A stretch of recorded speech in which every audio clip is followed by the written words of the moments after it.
Bismillahirrahmanirrahim. Assalamualaikum warahmatullahi wabarakatuh. Innal hamdalillah nahmaduhu wa nasta'inuhu wa nastaghfiruh wa na'udzu billahi min shururi anfusina wa min sayyiati a'malina. May yahdihillahu fala mudilla lahu wa may yudlil fala hadiya lahu. Asyhadu an la ilaha illallah wahdahu la syarika lahu wa asyhadu anna Muhammadan 'abduhu wa rasuluhu la nabiyya ba'dahu. Allahumma shalli wa sallim wa barik 'ala sayyidina Muhammadin wa 'ala alihi wa ashabihi wa man amma ba'du. Bapak Ibu jemaah salat maghrib yang dirahmati Allah Tabaraka wa Ta'ala, alhamdulillah selalu kita bersyukur kepada Allah Tabaraka wa Ta'ala ala kulli hal, dalam segala keadaan. Bersyukur selalu kepada Allah, baik dalam keadaan lapang maupun dalam keadaan sedih, dalam keadaan senang maupun dalam keadaan susah. Selalu bersyukur baik dalam keadaan sehat maupun dalam keadaan sakit. La in syakartum la azidannakum wa la in kafartum inna 'adzabi lasyadid. Ya Allah, bagi orang yang bersyukur maka Allah akan tambah lagi, Allah akan tambah lagi nikmatnya. Alhamdulillah, atas izin Allah kita diberikan kesempatan oleh Allah Taala kemampuan untuk bisa melakukan ketaatan. Sebagai bentuk rasa syukur kita kepada Allah Taala, baru saja kita melaksanakan sholat maghrib dengan berjamaah. Sementara banyak saudara-saudara kita yang tadi pada saat maghrib masih di jalan, masih sibuk dengan perniagaannya, masih sibuk dengan urusan dunianya, bahkan masih ada yang berleha-leha di rumahnya.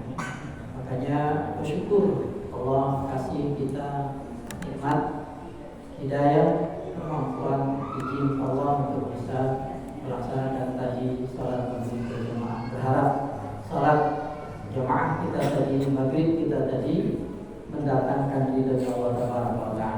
Salam dan salam kita haturkan kepada junjungan alam kepada umat Nabi Allah Muhammad sallallahu alaihi wa alihi wasallam.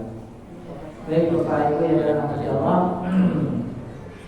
di malam pertama ya kita aktif, jahitnya juga sudah siap ini ya. Alhamdulillah setelah sekian bulan ya berjahit ya minuman surga, karena di surga tentu minumannya dicampur dengan jahe ya. Di dalam Al-Quran Allah dalam terjemahannya di situ diterjemahkan dengan jahe. Wallahu a'lam. Tapi yang jelas jahenya dunia pihak beda dengan jahenya di karena surga itu kan perbandingannya kata para ulama itu 99,99 berbanding 1 ya. Jadi kalau di dunia kita cuma dapat 1%-nya, maka di akhirat nanti kita akan mendapatkan 99%. Kalau nikmatnya seperti itu, siksanya juga begitu. Kalau kita ngerasain panasnya di dunia, suhu yang paling panas misalnya di sini misalnya sampai sekian ratus derajat, nah maka nanti di akhirat 99 kali lebih panas. Masya Allah. Itulah makanya kenapa digambarkan bahwa baru kena tetesannya aja udah hancur. Masya Allah. Baik Bapak Ibu yang dirahmati Allah, saya melanjutkan saja ini Syekh Dr. Fadlilahi tentang sholat mengapa harus berjamaah. Sholat mengapa harus berjamaah. Kita sudah sedikit banyak mendapatkan ini akan berulang lagi. Misalnya Pak Bun apa? Pawanan lagi. Tentang keutamaan sholat berjamaah ya. ya dengan keutamaan sholat berjamaah. Jadi apa namanya? Ya di sini diantaranya nanti kita akan bahas satu persatu, tapi memang apa namanya di pembahasannya ya, saya terbatasi sih waktu itu sampai di pembatasan tentang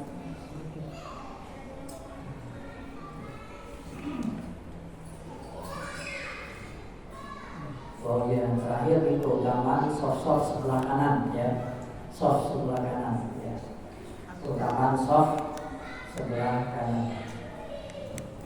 Tapi buat sekedar gambaran bahwa ternyata orang yang sholat berjamaah itu ya dia nanti akan berada pada naungan Allah, arsy Allah Taala pada hari kiamat. Tidak ada naungan nanti pada hari kiamat kecuali naungan dari Allah Taala. Terutama berjalan ke masjid untuk melaksanakan sholat berjamaah, kita bahas tuh panjang lebar tuh ya, tentang berjalan menuju masjid untuk sholat berjamaah. Baru jalannya doang Pak, itu bahas ya, baru jalannya doang, baru jalannya aja itu pahalanya begitu bukan main. Satu langkah dia hapus dosa, satu langkah diangkat derajat di sisi Allah, dosa-dosanya berguguran, tempatnya di surga udah disiapkan. Apalagi baru berjalan aja pahalanya sama seperti pahala haji dan umroh. Baru jalan doang itu, baru jalan dari rumah menuju masjid untuk niat untuk sholat berjamaah. Gimana pahala sholat berjamaah? Itulah kenapa sholat harus berjamaah. Orang yang datang ke masjid adalah tamunya. Kita ini tamu-tamu Allah Pak, jadi nggak usah khawatir. Makanya perlindungan yang paling baik adalah di rumah Allah. Kalau terjadi huru hara segala macam, berlindunglah di rumah Allah, di rumah Allah, perlindungan rumah. Kalau menjadi tamu Allah, masa tamunya Allah nggak akan dilindungi? Nggak mungkin. Orang yang menjadi apa, kalau ada kita kedatangan tamu aja, ya kita akan ya, melindungi dia, kita akan memuliakan dia, melindungi dia kan.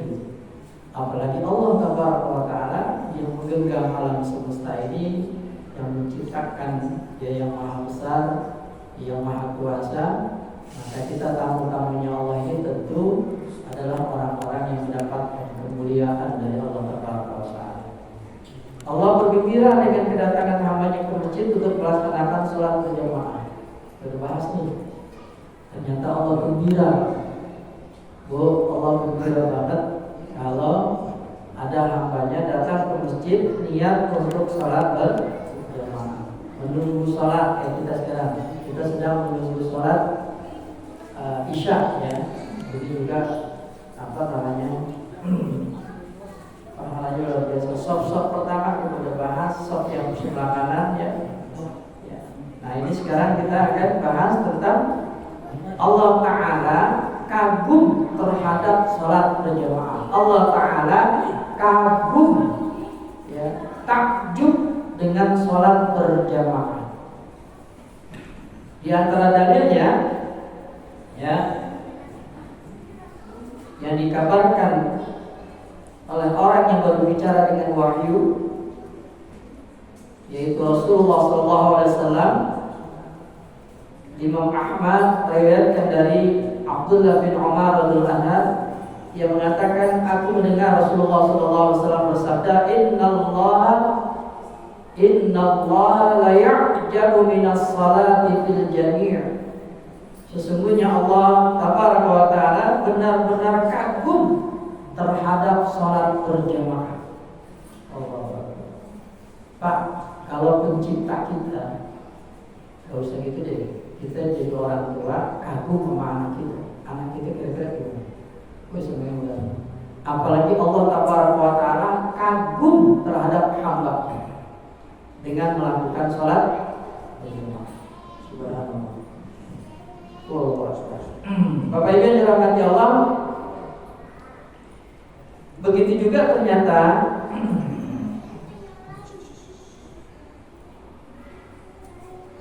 Rasulullah SAW menjelaskan tentang keutamaan takmin.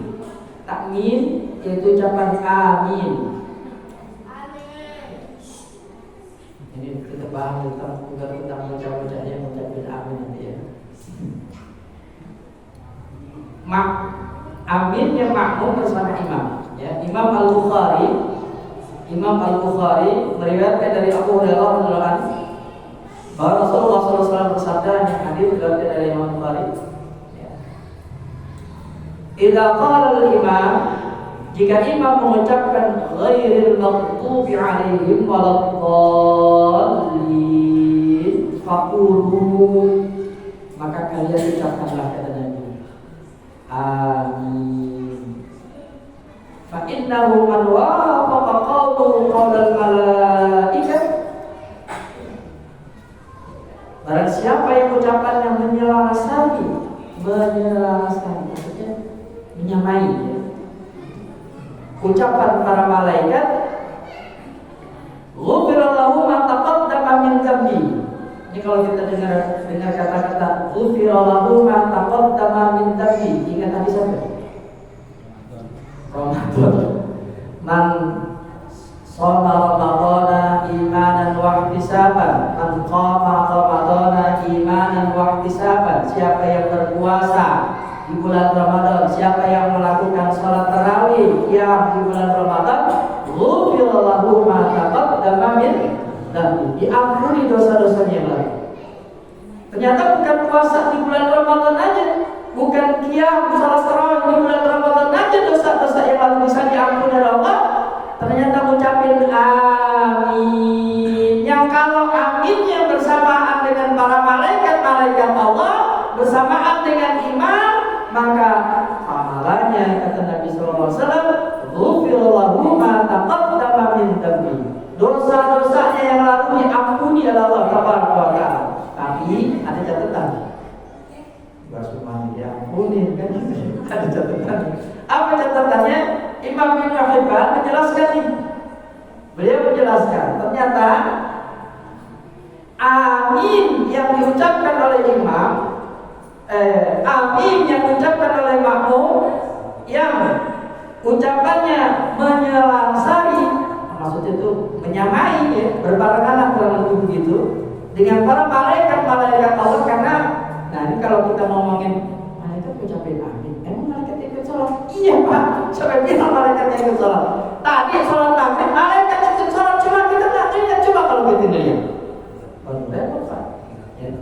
Kalau kita lihat malaikat ikut sholat bersama dengan kita, Allahu Akbar.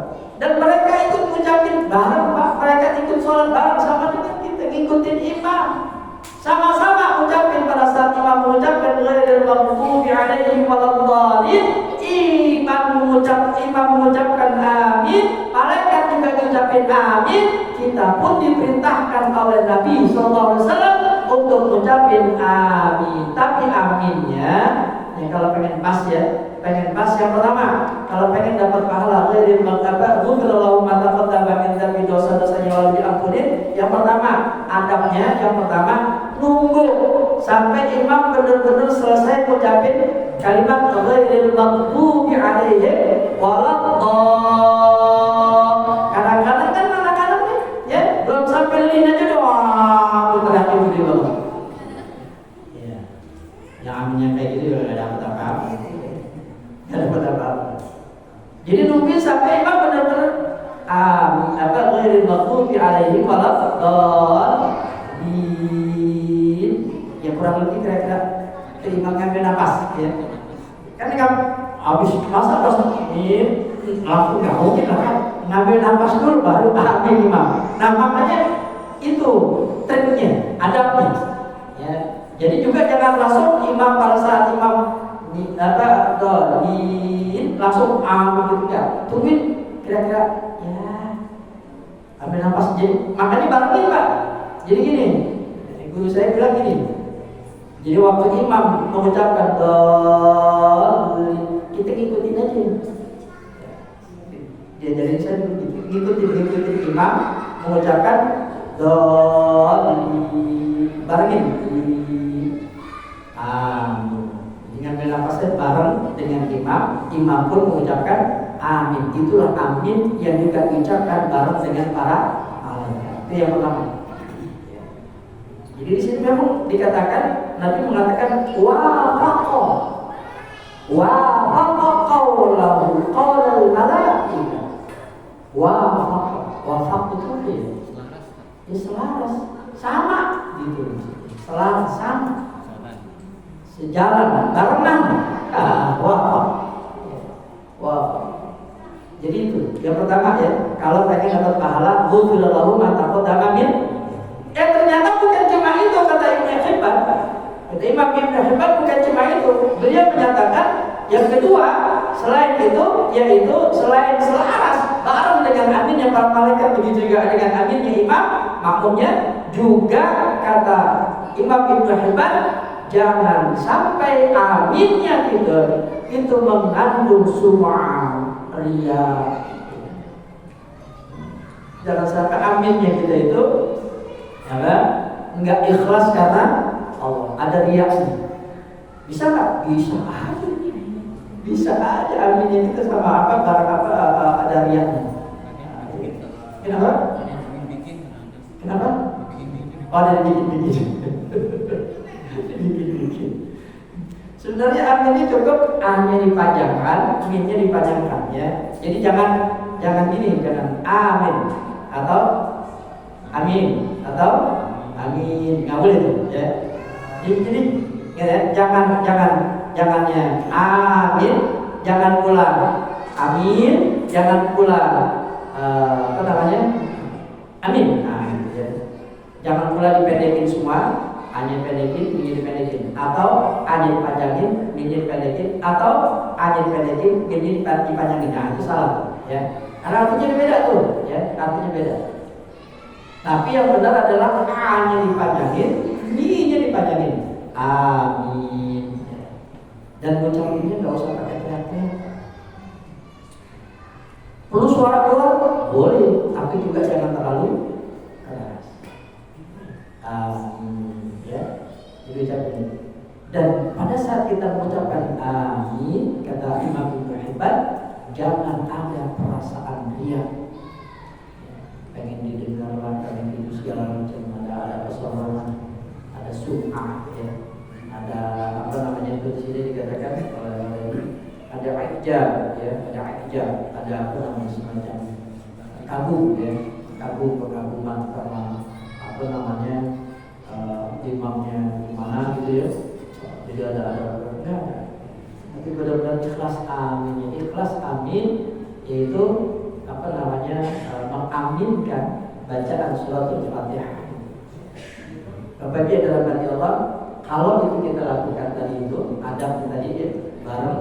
Terus yang kedua, jangan ada di dalam mengucapkan amin itu unsur-unsur apa namanya riya, sum'ah, ijab itu nggak ada unsur. Benar-benar ikhlas, aminnya benar-benar ikhlas banget ya.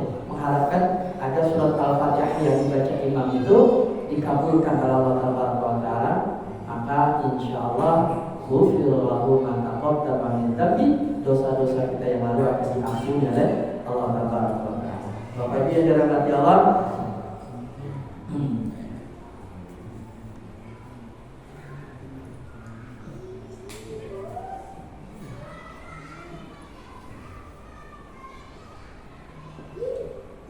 bahkan di sini ya,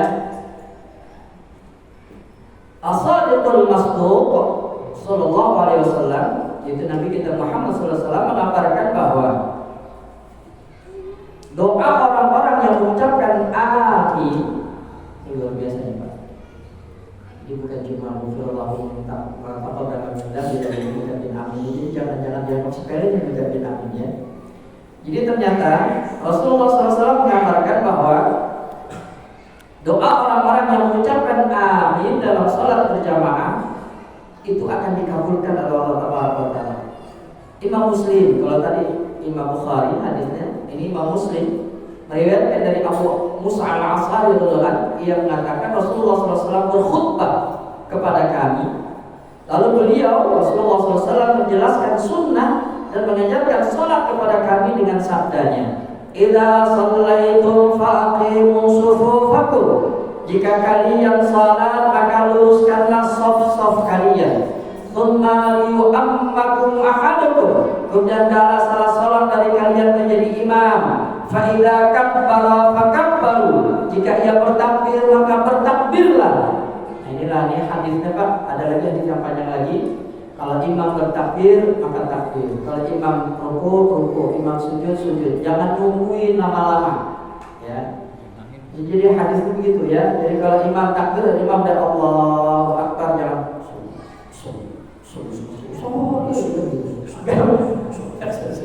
dulu di sini ada. Gak bisa Pak, jangan lama-lama. Kalau imam benar bertakbir terhadap, ya udah mulai gitu ya. Jadi jangan nunggu lama-lama. Niatnya kapan? Niatnya di awal-awal ya. Jadi jangan dilama-lamain. Idza fakabbaru. Jika imam bertakbir maka bertakbirlah. Wa idza qala.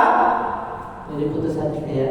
Dan jika imam mengucapkan ghairil maghdubi 'alaihim waladdallin faqulu, kata Nabi, maka kalian ucapkanlah amin ya.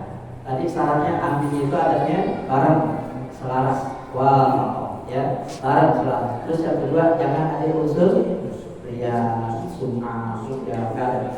Maka kalau ini kita lakukan aminnya kita seperti ini, kata Nabi, yuhibbukumullah, Allah akan mengabulkan doa-doa kalian. Luar biasa. Selain ghufirallahu ma taqaddama min dhanbi, dosa-dosa kita yang harus diampuni oleh Allah Tabaraka wa Ta'ala, doa-doa kita di dalam salat akan dikabulkan oleh Allah Tabaraka wa Ta'ala. Amin itu. Jangan remeh Pak ya, ucapin amin. Jangan malas juga ucapin amin. Memang ucapin amin gak batalin sholat, ucapin amin gak membatalkan sholat. Memang gak batalin sholat, gak apa-apa. Tapi ruginya gede banget kalau sampai gak ucapin amin. Bapak Ibu dalam hati Allah, betapa besar pahala orang-orang yang mengucapkan amin dalam sholat berjamaah, ya, dikabulkan doa dari Allah Tabaraka wa Ta'ala dan diampuni dosa-dosanya yang lalu. Masya Allah. Oh iya ya. Itu tadi hadisnya tadi panjang banget hadisnya. Ini hadisnya diputus nih ya. Jadi yang kita fakab. Jadi apabila imam bertakbir maka kalian ikut bertakbir. Kalau imam mengucapkan sami Allahu liman hamidah, dan nanti kita bahas tentang itu juga ya. Jadi kita bahas itu. Jadi pokoknya pada saat imam sudah mengucapkan takbir, ikut takbir. Imam ruku, ikut ruku. Imam sujud, ikut sujud. Ya, jangan dilama-lamain. Ya, jangan dilama-lamain. Apalagi sampai melambatkan imam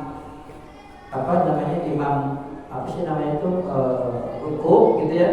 Terus dia masih nurusin bacaan dia. Dia pikir sayang nih bacaan kan gitu ya. Dia pikir nih bacaan sayang. Jadi misalnya imam baca kulhu misalnya kan gitu ya. Ternyata dia baca sabius kan gitu ya. Misalnya kan gitu kan. Ya. Dia dalam salat yang sir ya. Salat yang sir. Kan enggak ketahuan bacaannya. Imam baca apa kita enggak tahu kan? Nah, ternyata imam baca kulhu Allah kan pendek. Ternyata dia makmum baca sabihis rabbikal panjang. Imam ternyata sudah rukun ya Allahu Akbar, karena masih panjang dibaca. Wah, sayang kan gitu ya. Ada yang kayak gini. Ada sampai ada dia pikir sayang kan gitu ya. Terus akhirnya imam bangun dari rukuk, dia masih belum selesai baca sabihis. Ini yang parah. Enggak boleh Pak. Ya. Jadi kalau imam udah rukuk Allahu Akbar, ya udah selesai. Belum selesai bacaan, ya udah selesai aja. Bacaan imam udah masuk dalam bacaan makmum, pahalanya udah sama. Jadi enggak usah dipikirin. Gitu ya. Loh kita kagak baca aja sama aja, yang dibaca imam udah dapat. Yang udah bacaan imam itu makmum sudah dapat dari bacaan imam. Jadi nggak usah pakai yang begitu. Tahu tinggal kita bisa udah selesai, udah imam udah takbir, ikut takbir udah. Ya. Atau misalnya ini yang pernah kalau habis kepanjangan misalnya, ya. Misalnya udah tinggal apa ya? Tinggal 2 ayat lagi misalnya, atau tinggal 3 ayat lagi, kamu ini udah selesai, putus aja udah nggak usah. Allah Maha tahu, insya Allah bacaan kita sudah selesai, bacaan surat kita itu dianggap oleh Allah Taala selesai dengan mengikuti imam. Ya. Jadi kalau imam sudah takbir, ikut takbir, jangan pakai ditunda-tunda lagi. Ya. Bapak Ibu yang dirahmati Allah,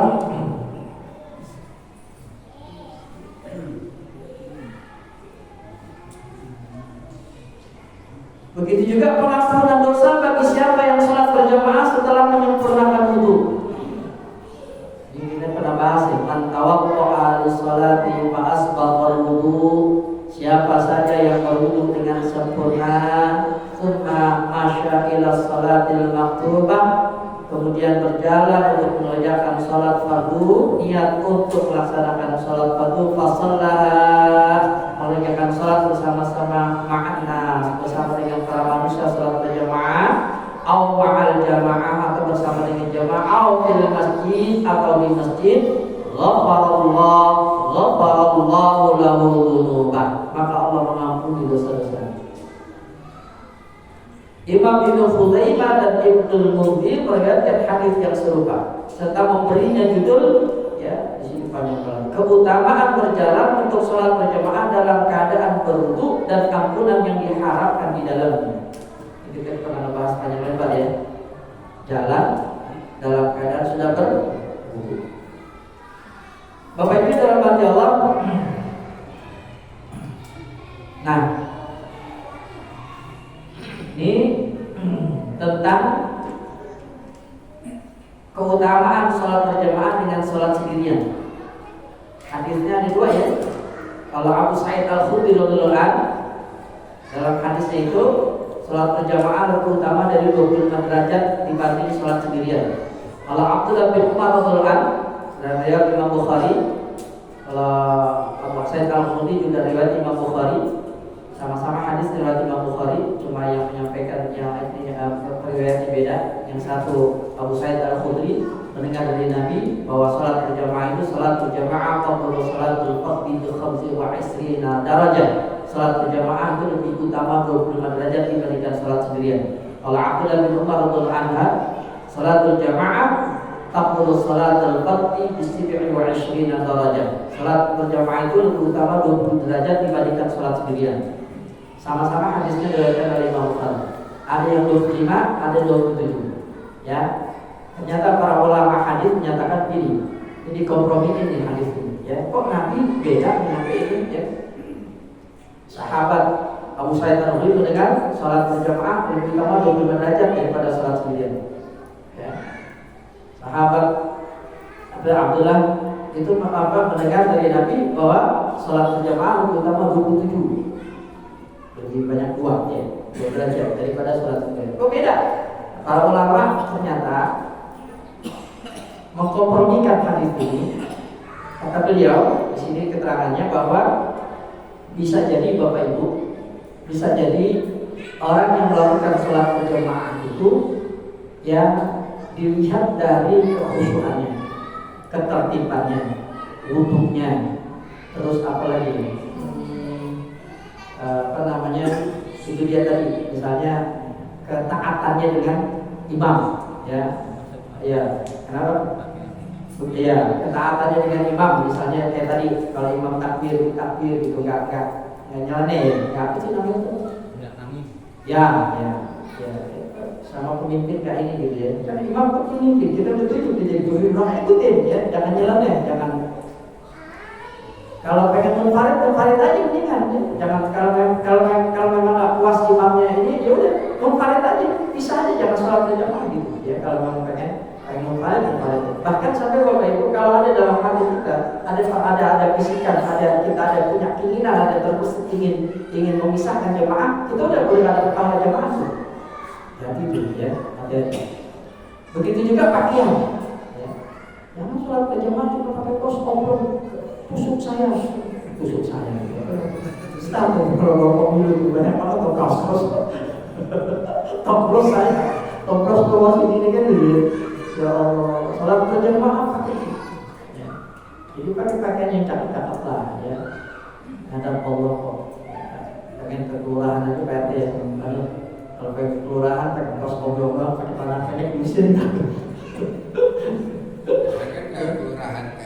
Pak RW, Pak RT aja, Pak RT, maaf ya Pak RT, kalau ada warganya datang cuma pakai dasteran doang, kira-kira gimana rasanya? Gimana ya? Gak boleh masuk. Serius ya? Pak RW bilang kalau begitu aja gak boleh masuk ke kantor RW, gak boleh masuk. Apalagi ngadep yang menciptakan kita, yang memberikan kita hidup, yang menjamin kehidupan kita, yang ngasih kita rezeki, yang nanti bakal mematikan kita, yang bakal nanti beliau Allah Taala juga yang akan memberikan kebahagiaan kepada kita. Terus kita menghadap Allah dalam keadaan berpakaian yang asal-asalan, nggak pantas banget gitu ya. Allah.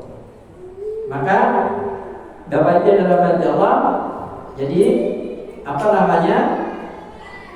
Itu dia tadi. Salatnya, kekhusyukan salatnya, ketertiban salatnya, wudunya, pakaiannya, ketertiban dalam mengikuti imamnya, itu ternyata menjadi asbab, menjadi sebab kita dapat 27 atau 25. Atau jangan-jangan kita gak dapat sama sekali. Ya, dapat keutamaannya maksudnya, keutamaan salat berjamaah. Masya Allah. Bapak Ibu dalam hati Allah.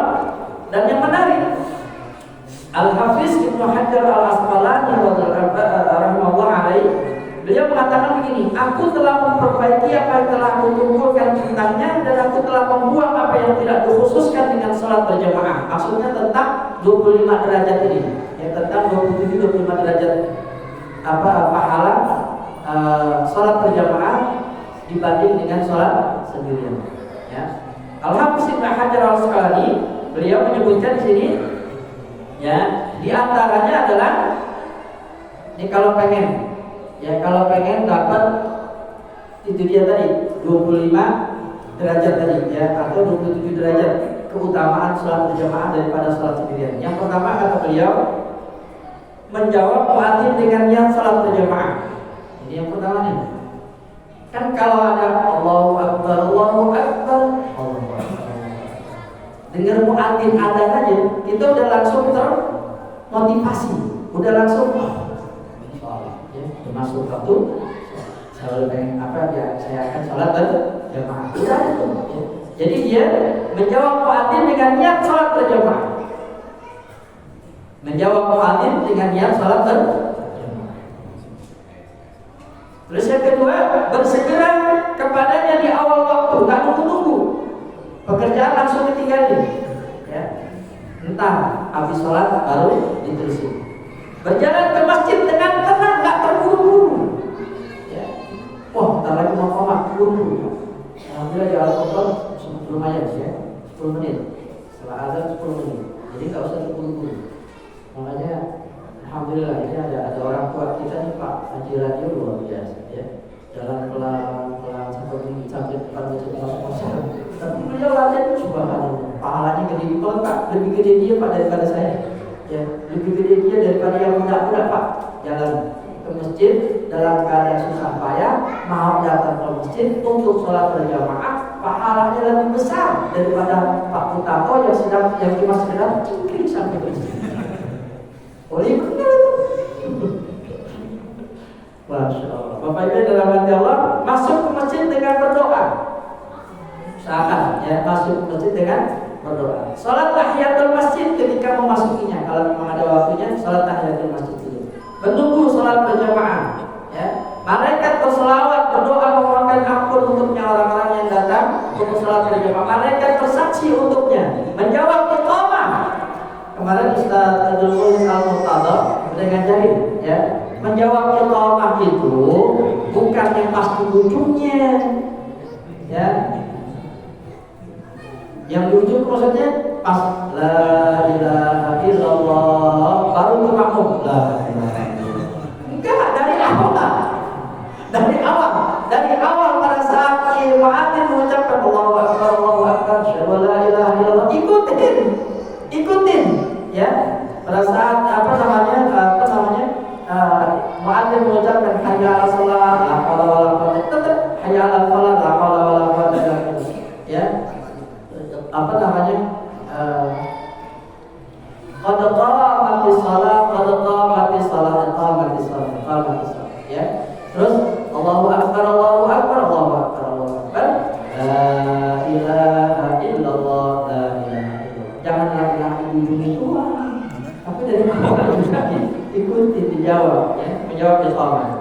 Selamat dari syaitan ketika melarikan diri dari pada saat iqamah. Berdiri untuk menunggu imam melakukan takbiratul ihram, memulai bersamanya dalam keadaan apapun yang dilihat pada salat itu. Demikian pula mengikuti takbiratul ihram, takbiratul ula, takbiratul ihram bersama dengan imam. Meluruskan shaf, mengisi shaf yang masih kosong. Jadi Pak, nggak usah lagi kita disuruh-suruh Pak. Halo, jangan sampai kita disuruh-suruh lagi ngisi shaf yang kosong. Ya. Jadi kalau kita pengen dapat pahala 25 derajat, Allah ada shaf yang kosong, nggak usah pakai disuruh-suruh lagi. Pak, shaf ada kosong Pak. Nggak usah disuruh-suruh. Kita udah langsung melihat shaf yang kosong langsung. Ya. Dan jangan bermalas-malasan mengisi shaf yang kosong. Apalagi udah dikasih tahu kan, shaf pertama itu shaf awal adalah shaf yang paling utama. Innallaha wa malaikatahu yusholluna 'ala shafil awal. Sesungguhnya Allah dan para malaikatnya berselawat kepada orang-orang yang ada di shaf awal itu. Makanya buru-buru Pak di shaf awal itu, berebut kalau perlu. Bahkan Nabi menyuruh kalau sampai ada manusia mau berebut itu pakai kocokan kan gitu ya. Sampai yang di shaf pertama. Ya. Karena memang pahalanya luar biasa. Begitu juga shaf yang kedua, nggak usah disuruh, mulai dari tengah, kanan kiri, isinya begitu, ya. Jangan kanan masih kosong, kiri ke kanan masuk dari sana udah langsung aja di sini. Lihat di kanan masih kosong, kanan dulu, isi dulu, gitu ya. Rapi jadinya. Meluruskan shaf, mengisi shaf yang masih kosong, menjawab imam ketika mengucapkan Sami Allahu liman hamidah dengan mengucapkan Rabbana walakal hamd.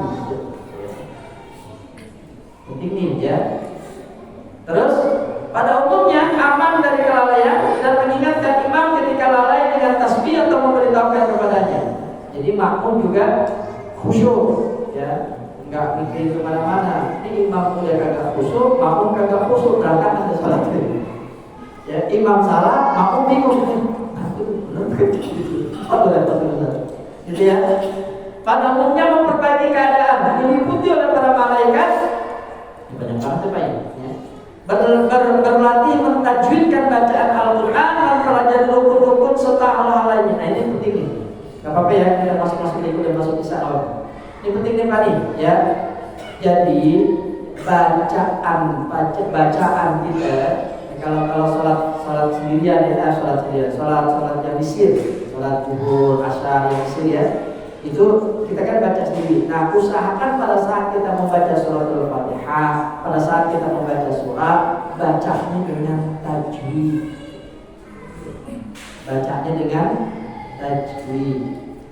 Jangan bacanya mentang-mentang nggak kedengeran, terus bacanya Iya. Enggak begitu. Tapi benar, bacaan ini benar. Bismillahirrahmanirrahim.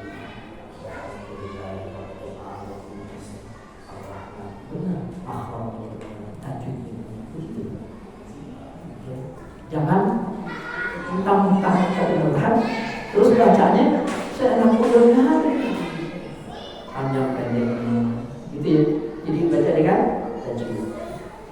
Terus menampakkan syiar-syiar Islam, menjadikan syaitan murka dengan cara berkumpul untuk beribadah, tolong-menolong dalam ketaatan, memberi semangat orang yang bermalas-malasan. Selamat dari sifat munafik, berburuk sangka kepada selain bahwa ia sebenarnya meninggalkan sholat, mengucapkan salam setelah imam ketika salam, memetik manfaat dari berkumpulnya mereka atas doa dan zikir, serta kembalinya keberkahan orang sempurna orang yang tidak sempurna. Tegaknya sistem persatuan di antara tetangga, kekerabatan mereka terrealisir pada waktu sholat ya. Beliau mengatakan, inilah 25 perkara pada masing-masing darinya terdapat perintah atau anjuran khususnya tentangnya dan tersisa darinya 2 hal yang khusus pada salat yang dijaharkan, yaitu diam dan mendengarkan bacaan imam, takmin, mengucapkan amin bersama imam agar menyelasari takminnya para mamu. Jadi yang 25 tadi ditambah duanya itu khusus, yaitu pada saat salat yang dijahar, diam dengerin bacaan imam. Diam pada saat imam bacaan jahar, imam pun diam, ya, dan aminnya bersama dengan amin bersama. Allahu a'lam. Bapak Ibu dalam Allah, masih banyak ya. Insyaallah nanti kita bahas lagi tentang nanti lanjut sholat berjamaah dapat melindungi hamba dari gangguan syaitan. Jadi kalau pengen nggak diganggu syaitan, rajin sholat berjamaah. Bapak Ibu dalam Allah, insyaallah nanti kita coba bahasnya di malam Jumat yang berikutnya. Malam Jumat besok, malam Jumat yang ke-4 ya. Malam Jumat yang ke-4 ini kita kosongin. Insyaallah nanti kita bahas. Jadi tetap malam Jumat pertama Ustaz Abdul Karim sebelum ngobrol-ngobrol insyaallah siap ya. Nanti membahas tentang tafsir Quran, ya, tafsir Quran. Tapi beliau sepertinya nanti akan membahas tentang atau ya, nanti kita terserah beliau ini. Nah, malam Jumat yang kedua kosongnya. Malam Jumat yang ketiga Ustaz Dr. Abdul Karim. Untuk tafsir nanti kita pending dulu ya. Karena ternyata kurang efektif ya. Shalom Bapak Ibu dan Allah, ini yang bisa saya sampaikan, mudah-mudahan bermanfaat. Kita tutup sama-sama dengan kafaratul majelis. Subhanallah wa bihamdika, asyhadu an la ilaha illa anta, astaghfiruka wa atubu ilaik. Mohon maaf, sallallahu wa iyyakum ajma'in. Assalamualaikum warahmatullahi wabarakatuh. Waalaikumsalam.